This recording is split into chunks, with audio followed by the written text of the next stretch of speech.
it's Adil bringing you a mid-afternoon market update on behalf of CFDS.com. I've started to do analysis on behalf of CFDS.com under the Twitter handle CFDS Education or CFDS_education. So this is this is a new venture, should I say, hopefully going forward, and I'll be certainly sharing my analysis, my market commentary, my insights, foresights with regards to the market going forward, hopefully bringing you video updates throughout the day, and certainly giving you my my approach on the markets, or my vision on the markets, and giving you market commentary with regards to fundamentals and technicals, and also from an intermarket analysis perspective with regards to all the news flow, the bias, the momentum, and the direction in the markets. Okay, folks, so hopefully this is a new venture, and this proves to be helpful for all those that are following my previous YouTube channel. Obviously, I'd encourage you to certainly subscribe to this YouTube feed and this Twitter handle. Also, hopefully there's many more projects to come, and hopefully we aim to educate, empower traders globally, and to give the best and the best in which we can certainly do in terms of providing comprehensive analysis and commentary on the markets. Okay, folks, so let's start. With regards to the markets at present, we have the Asian markets relatively robust overnight. We had the Nikkei more or less flat, but the Shanghai certainly jumped higher by 1.9%. The Hang Seng has been weak though. Okay, so that certainly needs to be certainly take that into account with regards to the bias in the markets. Overall, Europe seems to be mixed, with the Xetra DAX certainly weak due to the weak economic data and the bounce in the euro. The market is really reacting to the FOMC minutes overnight. We had the FOMC slightly hawkish, from my understanding, especially given the fact that we've had a bounce in the euro. I think that's what counts. Really, the whole market is certainly glued to the QE trade with regards to the ECB. So we have the ECB versus the FOMC at this very moment in time.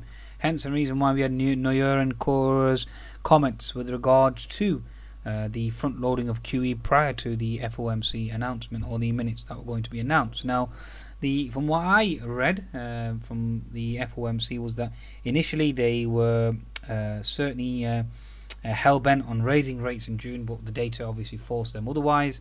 So therefore there is a slight dovish slant towards that.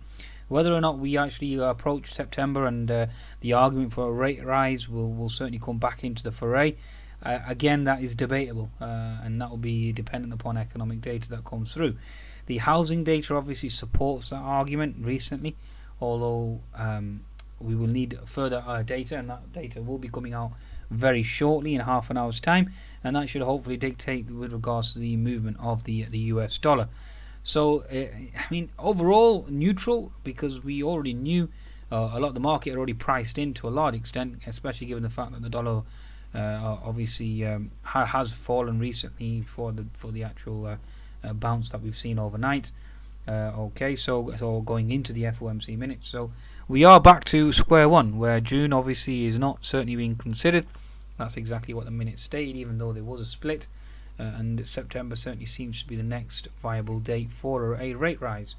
Okay, so the euro obviously has bounced, and that's what's causing the weakness in European equities to a large extent, because everything is inverse to the euro USD, given the fact that it helps exports, obviously drives the yields as well. Okay, so given the fact also with regards to Greece, there have been some negative comments in the last 24 to 48 hours, especially with regards to Mr. Varoufakis this morning having taped a meeting, news leaking with regards to that. So again, the credibility and the faith in this chap is certainly being questioned, and whether or not they'll obviously conclude or come to some sort of agreement based on that type of environment is certainly questionable. Okay, so the uncertainty regarding Greece, also with regards to ISIS, Iraq, and the Yemen situation, geopolitics certainly is in the background as well, which the market has ignored, because the focus has been solely upon the situation, obviously with regards to central banks, because essentially they do dictate the price movements in the markets. Okay, so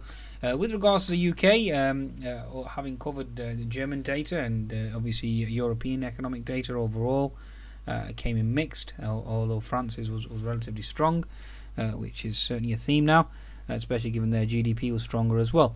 The UK retail sales stronger than expected. Okay, but we had Royal Mail certainly forcing or putting the market under pressure. With regards to the FTSE, we've had the Royal Mail shares were down.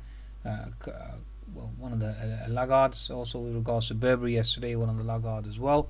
Okay, so FTSE at present is currently at 7014, and certainly is helped by the stronger retail sales data so far. Okay, now looking at the technical picture, I can bring up a chart of the FTSE 100. Okay, daily chart, we have this bear flag formation, so this red candle certainly seems to be in control thus far. Okay, although on the 60-minute chart, we certainly seem to have broken out the symmetrical wedge. Whether or not we can move and continue higher into the resistance zone at 7050 with regards to this diagonal trendline resistance certainly will be obviously taken into account, and certainly it will need to be highlighted. Okay, so that's the situation with regards to the FTSE. At present, this resistance level certainly is holding well, and that topping tail certainly is holding as resistance too. Okay, now we have the German DAX, the situation with regards to the German DAX. I'll bring that up for you as well. Okay, daily chart obviously holding the fib 75% resistance level, certainly struggling to move higher, especially with the weaker economic data out of Germany today, which again confirms the theme that Germany certainly is finding weakness. We have this inverted head and shoulders, the target being the 11980 level. Again, very hard or very elusive for the markets to certainly push higher, especially post FOMC, given the fact that the Euro USD has certainly moved higher. Okay, so a 10-minute chart of the German DAX now. We have this rising wedge pattern, but at present you have the H&S formation. So if I just bring this up for you and able to show you, okay, so we have your left shoulder, which is there, then you have the head, which is a double top, and then obviously we have this right shoulder, and you are looking for gap fill below. Watch out for 11600 once we start to fall lower, given the fact that Euro USD certainly is moving higher, therefore risk off scenario, especially with weaker economic data. Okay folks, so I think that's a wrap with regards to European markets. Overall the theme is Nikkei obviously was flat, the Hang Seng negative, Shanghai positive, even though we had weaker economic data. I think we had the HSBC PMI overnight relatively well, not as weak as expected, but certainly came in weak. Okay, but the Shanghai certainly rallying on stimulus and QE hopes, especially when Mr. Premier Lee did reassure that growth certainly would be maintained through whichever method, i.e. QE stimulus. Okay, the situation with regards to US markets, the setup there is certainly one chart that I will quickly show you. We had a rejection of the highs yesterday, so again that's concerning. The H&S was negated on the actual 10-minute chart. The 60-minute we had increased volume on the sell candle, so your pivot resistance will be 2134, 2130, and from my perspective it's going to be a struggle to certainly get past there today, especially post FOMC.